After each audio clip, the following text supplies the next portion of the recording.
On to this now. Sanral's contract with the electronic tolling collections, it expires next month. Now, the company is evaluating tenders it received for the continued management of e-tolls. This suggests they aren't going nowhere. That's the e-tolls we mean. The organization Undoing Tax Abuse says it's intrigued that anyone would want a tender for a failed scheme. Outa's Wayne Duvenage is in studio to talk us through some of their concerns. Mr. Duvenage, before we talk about the actual bidders, does this give you a sense that e-tolls are here to stay, despite what we've been told that, no, we're still deciding?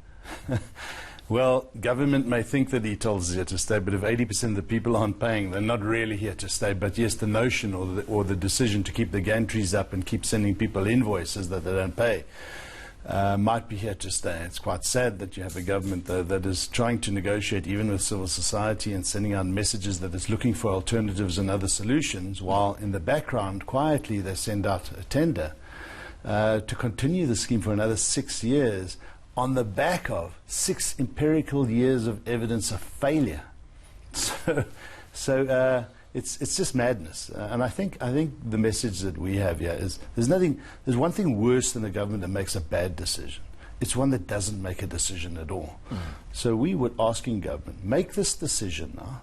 Are you going to toll or aren't you? Even if you're going to toll, just make the decision so we know where we stand and we can continue to fight. Now, among your concerns, you have been commenting on what you say is Sanral receiving bids of up to 11.4 billion rand for the management of these tolls.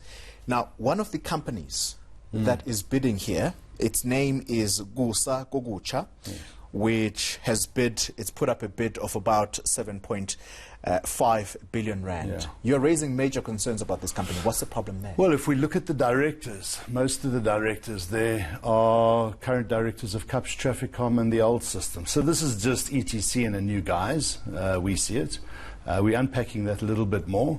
It is the lowest tender, but you know, 7.5 billion for a 6-year tender, when the scheme hasn't even made 700 million rand a year for the last 5 years. Roughly, that's what they've been paid. So, you know, they know that the scheme has failed. They're not going to get an amount that they tender for. I mean, it makes absolutely no sense. Then on the other tenderer, Pambile joint venture, we can't find any details of them. This Kukusa Kukocha company was registered in August this year, the same month that the tenders went out.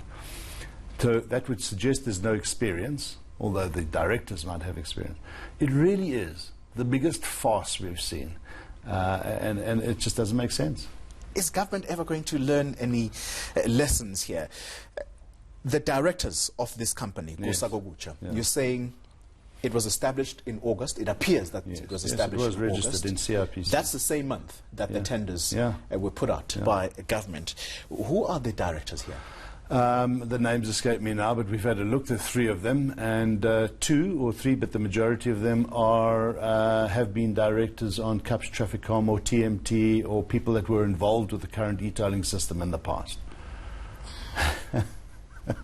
And what's a joke. What are members of the public to think then of well, this? you know, exactly. You know, when you have a scheme that has failed, and by the way, government put a hold on the legal test case we have, which is a valid case. So we're saying to government, if you want to continue tolling, don't forget that you put on hold a case in March this year under the instructions or the guidance of the president. Now you want to go back to war with your citizens, because you have to. You can't ignore that case, because it could very well be, and our case is extremely strong, that the courts find the citizens who don't pay e-tolls not guilty of an offence. And that means that the scheme is dead in the water. Now imagine that happens next year, and you've entered into a 6-year contract with a new company. This is fruitless and wasteful expenditure. This is the stuff that we believe in. We'll be asking the Auditor General to go after the individual who signs this contract. Whoever signs this contract must be held personally liable for the costs, because the country will be lumbered with another 7 billion rand bill if the scheme is ruled unlawful. Wayne Duvenage, thank you very much for making the time to speak to us here. He is the CEO of the organization Undoing Tax Abuse. Now, before we